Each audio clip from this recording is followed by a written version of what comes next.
కాకపోతే సంఘటితం కావాలి, ఒక మ్మ్. గ్రూప్గా కావాలి. మ్మ్. సినిమా ఇండస్ట్రీ ఎంత అండి శివ, ఇప్పుడు ఇప్పుడు సినిమా ఇండస్ట్రీ ఎంత, ఆఫ్టర్ ఆల్ లైక్ ఒక నలుగురు ఐదురు ఎంత మ్యానిపులేట్ చేస్తారు. పోయి సీఎం పక్కనే చైర్ వేసుకొని కూర్చుంటారు, ఐపీఎస్ల పక్కన చైర్ వేసుకొని కూర్చుంటారు. వాళ్ళకి ఏం అధికారం ఉంది? ఎవడిచ్చిన వానికి అధికారం? వీళ్ళు ఇచ్చిన లీనియన్స్ అంతే, వీళ్ళు ఇచ్చిన చనువు.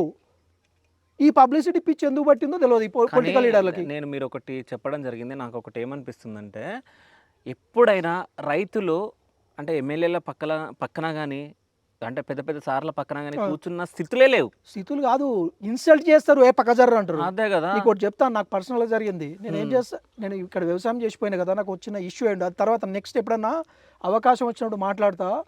పోలీస్ డిపార్ట్మెంట్, అసలు ఏ డిపార్ట్మెంట్ కూడా వాల్యూ ఉండదు, రెవెన్యూ ఓ పోలీస్ డిపార్ట్మెంట్ ఓ ఎక్కడ, అసలు ఇక పొలిటికల్ లీడర్ మనసు అలా కాంపౌండ్ దొక్కనిస్తారా?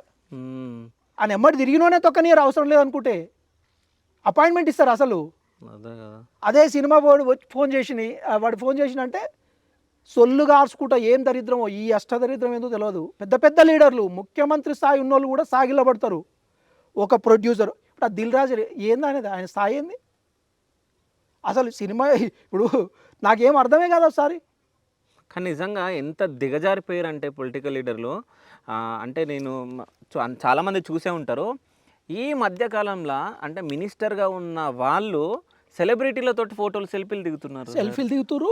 అదే చెప్తున్నా, అష్టదరిద్రం వాళ్ళకు ఒక బానిసలాగా బతుకుతున్నారు. ఎప్పుడైనా రైతులకి కష్టం వచ్చింది అని వాళ్ళ దగ్గరికి వెళ్ళారా? ఎప్పుడైనా ఒక్క రోజైనా వెళ్ళిన సిచ్యువేషన్ లేదు. అసలు వీళ్ళకి అది చేతన అయితే కదా, ఎంతసేపు ఉన్నా క్యారవాన్లలో అక్కడిక్కడ తిరిగి అవి చేస్తే ఏమొస్తుంది నీకు? తిరగాలే, చెమట ఇట్లా తీయాలే, తువ్వాల కట్టుకొని తిరగాలే.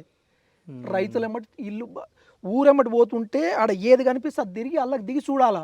ఉత్తగానే ఫోజులకి ఇచ్చి అలా ఒక వరి నాటు వేసేయడము, ఆడ పోయి ఇట్లా పట్టుకొని పత్తి ఇట్లా పట్టుకొని ఫోటో దిగడం కాదు. అసలు రియల్గా చూడాలి. మన వ్యవసాయ కుటుంబాల నుంచి వచ్చి కూడా మనం ఏం చేయలేకపోతున్నాం అంటే ఇది అష్టదరిద్రం. సో అంటే మనం ఏం చేయలేము. ఇప్పుడు సీట్లో కూర్చోక ముందు ఒక తీరుగా మాట్లాడతారు, సీట్లో కూర్చున్నాక ఒక డిఫరెంట్ ఇక అంతే. ఇక అది ఎన్ని ఎగ్జాంపుల్ మనకు మన తెలుగు రాష్ట్రాలలో ఎన్ని చూస్తలేము.